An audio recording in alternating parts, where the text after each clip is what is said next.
U.S. Treasury Department announced today fresh sanctions against 11 companies and individuals for their ties to Iran's ballistic missile program. 5 Iranian nationals and a network of companies based in the United Arab Emirates and China were added to the American blacklist. This comes one day after sanctions were lifted over Iran's nuclear program. U.S. President Obama delivered this statement a short while ago from Washington.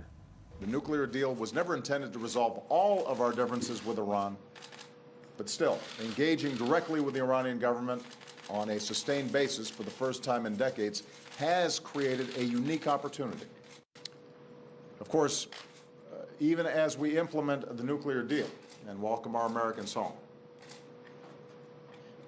we recognize that there remain profound differences between the United States and Iran.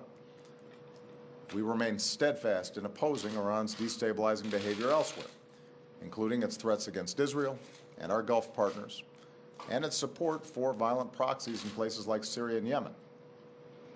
We still have sanctions on Iran for its violations of human rights, for its support of terrorism, and for its ballistic missile program, and we will continue to enforce these sanctions vigorously. International sanctions on Iran were lifted after the UN nuclear watchdog said it had complied with a deal designed to prevent it from developing nuclear weapons. Israeli Prime Minister Netanyahu reacted, saying that even after signing the nuclear deal, Iran has not relinquished its ambition to obtain nuclear arms. For his part, Iranian President Rouhani said that everyone supports the agreement except for Israel. I-24 News reporter Dennis Weibel with the latest.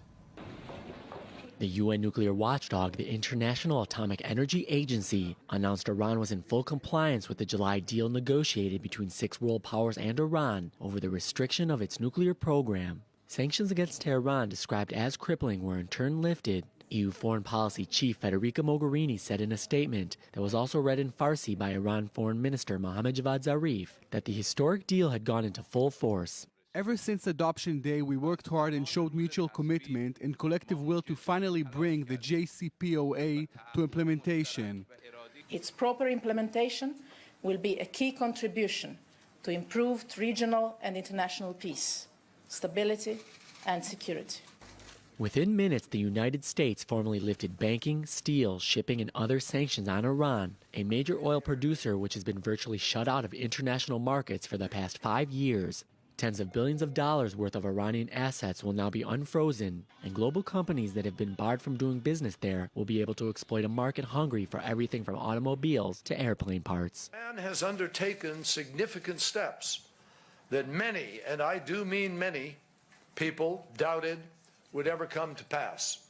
The end of sanctions means more money and prestige for Shiite Muslim Iran, as it becomes deeply embroiled in the sectarian conflicts of the Middle East, notably in the Syrian civil war where its allies are facing Sunni Muslim rebels. In turn, the deal has been viewed with deep suspicion by American allies in the Middle East, including Saudi Arabia and Israel.